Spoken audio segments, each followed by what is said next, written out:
Hi, my name's Martin, and I'm an alcoholic. Tradition 10.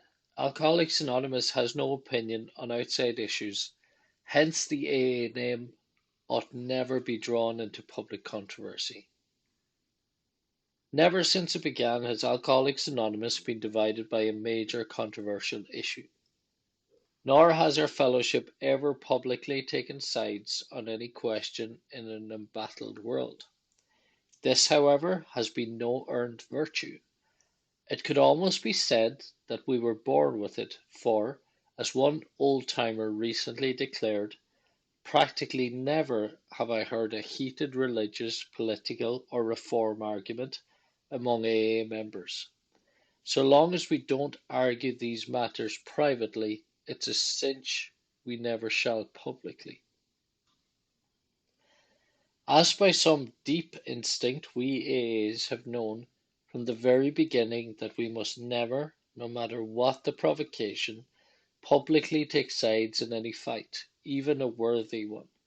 All history affords us the spectacle of striving nations and groups finally torn asunder because they were designed for or tempted to into controversy. Others fell apart because of sheer self-righteousness while trying to enforce upon the rest of mankind some millennium of their own specification. In our own times, we have seen millions die in political and economic wars, often spurred by religious and racial difference.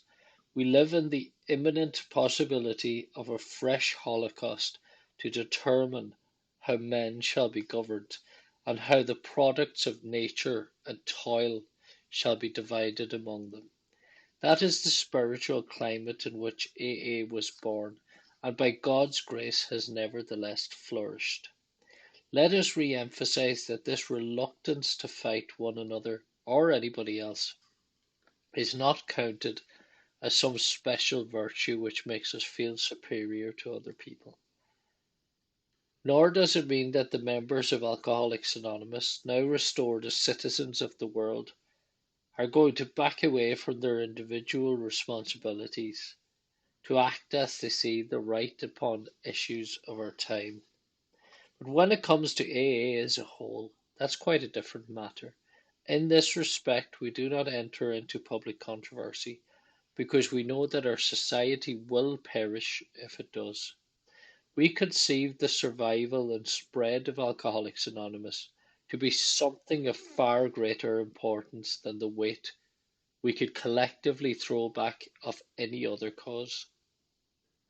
Since recovery from alcoholism is life itself to us, it is imperative that we preserve in full strength our means of survival.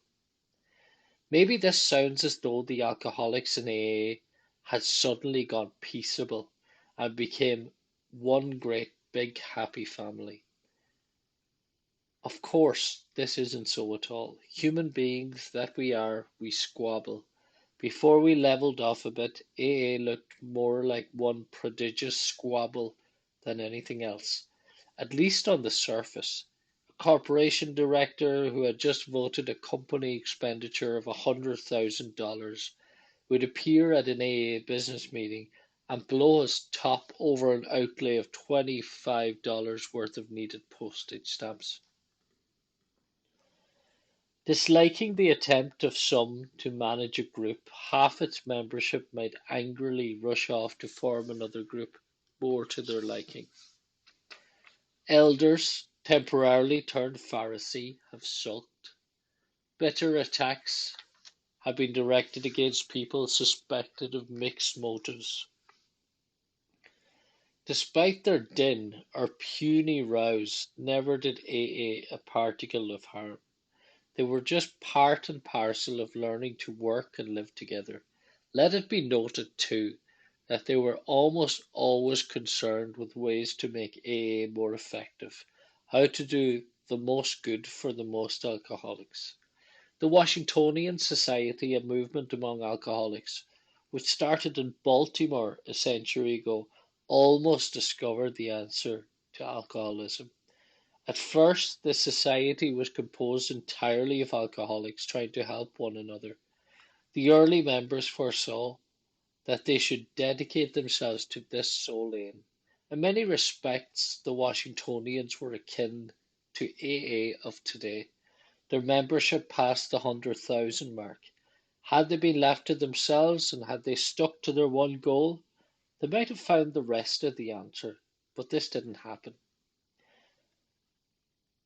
Instead, the Washingtonians permitted politicians and reformers, both alcoholic and non alcoholic, to use the society for their own purposes. Abolition of slavery, for example, was a stormy political issue then. Soon Washingtonian speakers violently and publicly took sides on this question.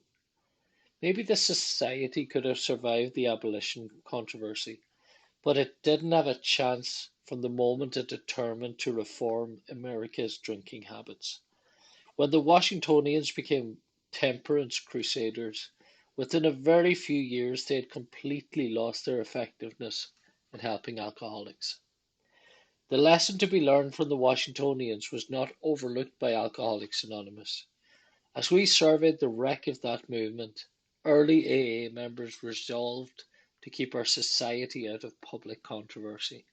Thus was laid the cornerstone for Tradition 10. Alcoholics Anonymous has no opinion on outside issues. Hence, the AA name ought never be drawn into public controversy. And that there was Tradition 10. Thank you very much for tuning in. If you wish to hear more on regards to AA literature, we've been reading from the big book Alcoholics Anonymous and the 12 Steps and the 12 Traditions. And there is a daily reading from the Daily Reflections book of Alcoholics Anonymous. Hit the subscribe button, and if you have any queries or questions regarding recovery, you can comment on this video and we will reply. Have a very nice day. Bye bye.